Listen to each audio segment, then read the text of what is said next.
The landmass, now known as Galavan, used to be a valley deep in the French Pyrenees.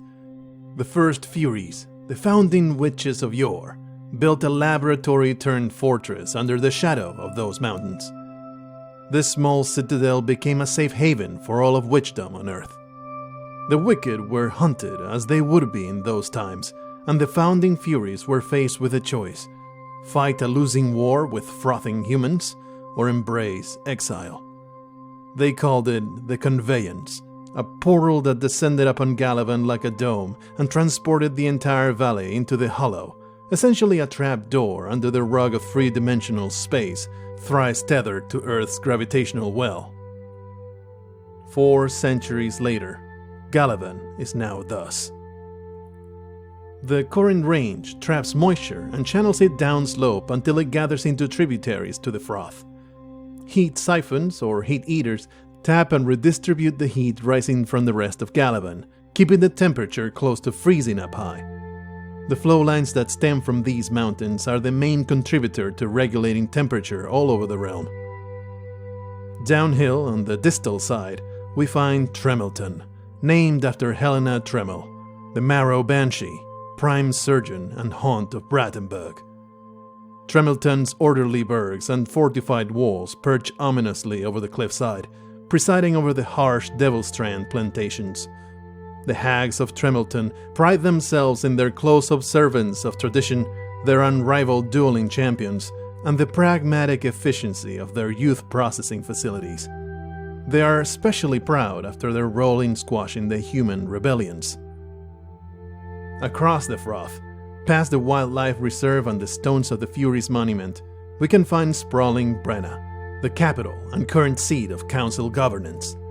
Originally simply known as the town of Galavan, named after Katerina Galvan, first of the Furies, it survived the conveyance only to be demolished at the end of the War of Succession.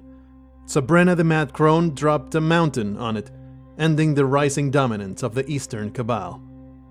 The sheared remains of the mountain were thenceforth known as the Broken Peak. The city was rebuilt and renamed, and the buried ruins still languish as the twisted sewer tunnels of old Brena below. Though they wouldn't openly admit it to their colleagues, Brennan crones consider themselves the true core of the coven. Brena is home to the Judicar Magister, the Academy for Wicked Youth, the hulking manufactory, the felling fields, and of course, Galvan Tower, bastion of bureaucracy and site of the council sessions. History lives and breathes through the immaculate old-world streets of Brena.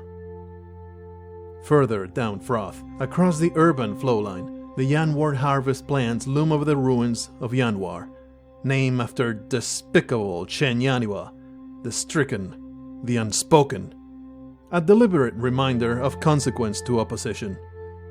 Old Yanwar and its mass graves rest above, leveled during the War of Succession, and new Yanwar, split on both sides of the Froth, ravaged centuries later during the Civil War. In its broken bones are etched the scars of neighbor against neighbor, Judicar against Greycloak. Follow the bend of the Froth and plunge down Mergat's Fall, and you will immerse yourself in the sights, sounds, and fragrances of Valen's Feast, the cradle of Galavan's agriculture under the watchful care of Devlin, named after shrewd Valen, first engineer, architect of realms. Devlin lounges in gold and green along the shores of the dam-born Frothbelly Lake, as it's affectionately called.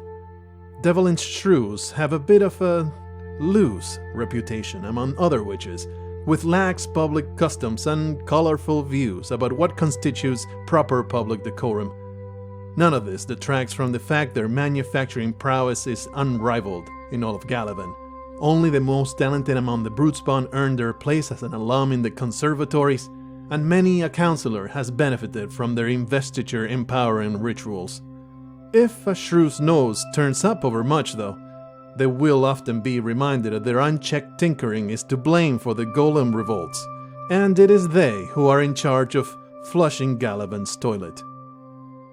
And down at the bottom, where fertile land becomes swamp, where the trees droop and the labor swelters, lies Tarkis, named after Tarka the Gorgon, supreme magister, butcher of Shaglaroth.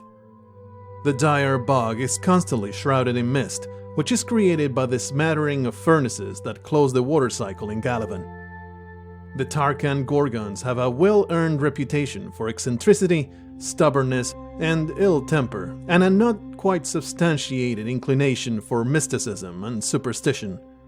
It's down in the swamp and along the great steam wall that serf labor is the most grueling as a witch's tenure in the Tarkis practicum, where the most formidable among them are forged into deadly conduits of incantation. An astute listener might have gathered by now that witches are an unruly lot. Galavan's history is rife with conflict, and it is only recently that the Puritan doctrine has managed to keep a semblance of peace and cooperation among the wicked. With the challenges and shortages facing the coven in modern times, it's anybody's guess how long the peace will last.